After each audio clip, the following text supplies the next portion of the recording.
ठंडी हवा का झोंका आया। यह हवा एक अजीब सी सिहरन पैदा कर रही थी, जैसे कि यह किसी पुरानी कहानी का हिस्सा हो। हम एक प्राचीन अभयारण्य में प्रवेश कर चुके थे। यह स्थान समय की धूल में लिपटा हुआ था, जैसे कि सदियों से किसी ने इसे छुआ ना हो। हवा में धूल और नमी का मिश्रण था।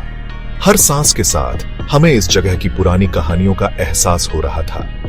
हमें चारों ओर अजीब आकृतियां दिखाई दी।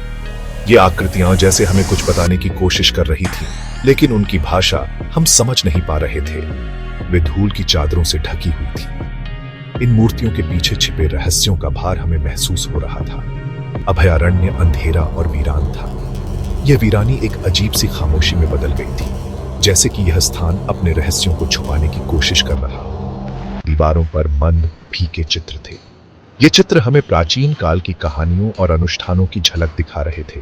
वे देवी देवताओं और प्राचीन अनुष्ठानों को दर्शाते हैं। इन चित्रों में छिपे रहस्यों को समझने की कोशिश में हम खो गए थे। उनकी निगाहें हमें बेचैन कर रही थी। ऐसा लग रहा था जैसे ये निगाहें हमारे हर कदम पर नजर रख रही। एक अजीब सी खामोशी छा गई थी। इस खामोशी में भी हमें एक अजीब सी आवाजें सुनाई दे रही थीं, जैसे कि यह स्थान हमें कुछ बताना चाहता हो। हम आगे बढ़े, हमारे कदम गूंज रहे थे। हर कदम के साथ हमें इस स्थान की गहराई का एहसास हो रहा था। यह ऐसा था जैसे हम अकेले नहीं थे। हमें ऐसा महसूस हो रहा था जैसे कोई हमें देख रहा हो, हमारी हर हरकत पर नजर रख रहा हो। माहौल घना था, हवा भारी थी। इस भारीपन में भी हमें एक अजीब सी ऊर्जा महसूस हो रही थी, जैसे कि यह स्थान जीवित हो। हमारे कंधों पर उसके रहस्य का बोझ था।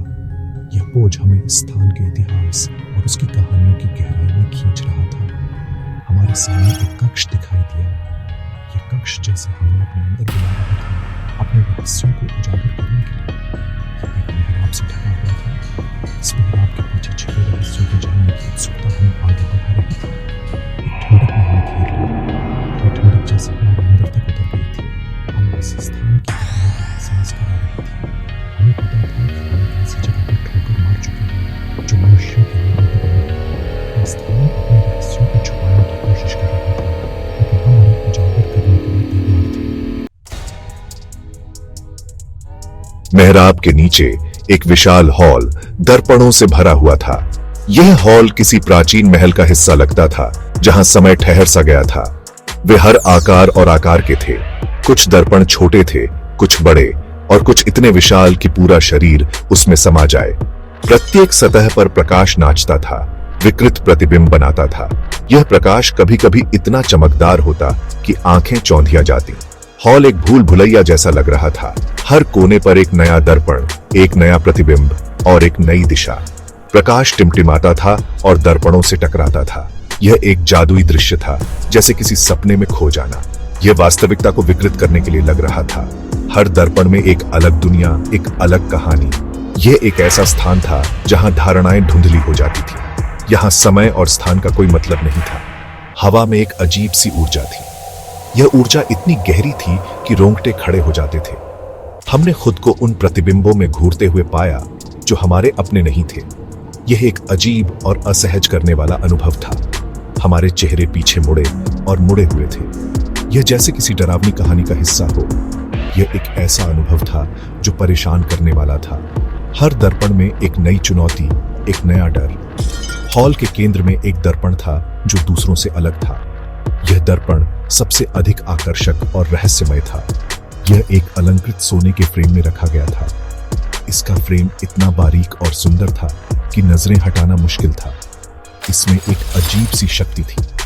यह शक्ति इतनी प्रबल थी कि उसे महसूस किया जा सकता था। यह एक भंवर की तरह था, जैसे यह दर्पण हमें अपनी ओर खींच रहा हो, एक अनंत गहराई में। हॉल में सन्नाटा छा गया था। फिर भी यह फुसफुसाहट से रहित नहीं था। हमें बेहोश फुसफुसाहट सुनाई दी। वे दर्पणों से निकलते हुए प्रतीत हो रहे थे। वे समझ से बाहर शब्द थे। फुसफुसाहटें तेज होती गईं, क्योंकि हम केंद्र के पास पहुंचे। ऐसा लग रहा था जैसे वे हमें चेतावनी दे रहे हों। एक ठंडक ने हमारी रीढ़ की हड्डी को नीचे गिरा दिया। हमें पता था कि हम एक ऐसी चीज पर ठोकर मार चुके हैं जिसे अकेला छोड़ देना चाहिए था। फुसफुसाहट के बीच हमने संगीत की एक धुंधली धुन सुनी। यह एक भूतिया राग था। यह उतना ही पुराना था जितना कि खुद अभयारण्य। संगीत मंत्रमुग्ध कर देने वाला था। हॉल में ऊर्जा बढ़ रही थी। हम जानते थे कि कुछ होने वाला है। प्रिया हमेशा जिज्ञासु, दर्पणों से मोहित हो गई थी। वह उनके आकर्षण से खींची चली गई। उसकी निगाह केंद्रीय दर्पण पर टिकी हुई थी। प्रिया, छूना मत। मैंने चेतावनी दी। मेरी आवाज हॉल में गूंज रही थी। हमें इस जगह के बारे में एक अजीब सी अनुभूति हो रही थी। मेरी वृत्ति मुझे बता रही थी कि सावधानी बरतें। हाँ प्रिया, मीरा ने सहमति व्यक्त की। कुछ तो सही नहीं है। इस जगह में एक अजीब सी ऊर्जा है।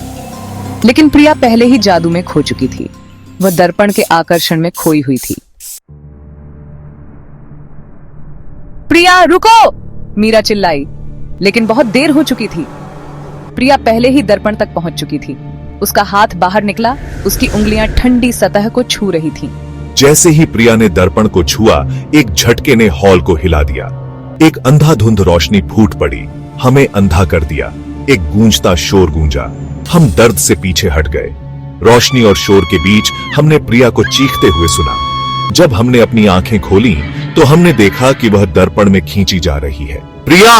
हम एक स्वर में चिल्लाए, लेकिन बहुत देर हो चुकी थी। दर्पण चमक उठा, प्रिया को अपने अंदर खींच लिया।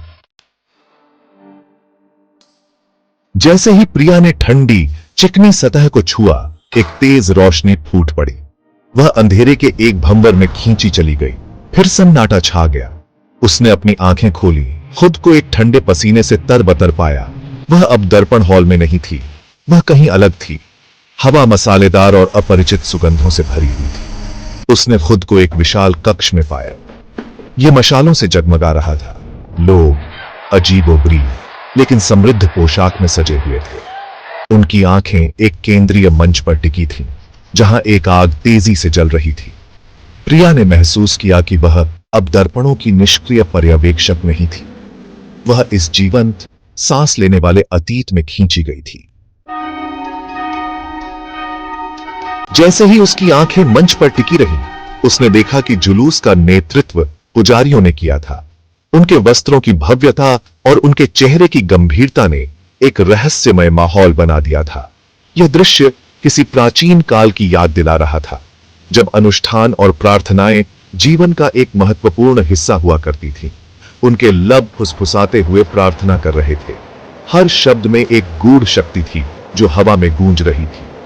प्रिया ने महसूस किया कि ये प्रार्थनाएं केवल शब्द नहीं थीं, बल्कि एक गहरे अर्थ और उद्देश्य से भरी हुई थी। उनके हाथों में जटिल प्रतीकों से उकेरा गया एक पत्थर था। हवा घनी हो गई। पत्थर की चमक और उसके प्रतीकों की जटिलता ने प्रिया को मंत्रमुग्ध कर दिया। यह पत्थर किसी रहस्यमय शक्ति का प्रतीक था, जो अनुष्ठान का केंद्र बिंदु था। पुजारियों ने अपनी प्रार्थना तेज कर दी।